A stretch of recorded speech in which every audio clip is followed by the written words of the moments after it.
dikush janë njerëzit që shpesh dëmtojnë më shumë veten e tyre, janë ata që japin gjithmonë, janë ata që sakrifikojnë kohën e tyre, energjinë e tyre, qetësinë e tyre për të kujdesur gjithmonë më shumë për të tjerët.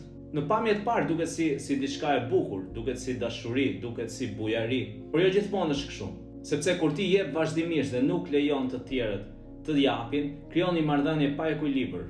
Dhe çdo marrëdhënie pa ekuilibër herët apo vonë bëhet e vështirë.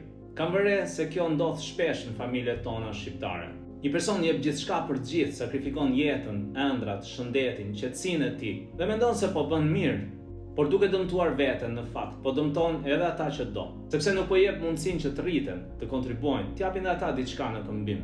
Një marrëdhënie e shëndetshme nuk është vetëm dhënie, është dhënie dhe marrje, është respekt nga të dy anët, është ekuilibër. Përjashtimi vetëm janë prindrit, por në çdo marrëdhënie tjetër, kur vetëm njëri jep edhe tjetri merr, të dy humbasin. Prandaj sot dua të bëj një pyetje. Apo kujdesesh për të tjerët duke harruar veten? Nëse po, ndalo një moment dhe reflekto.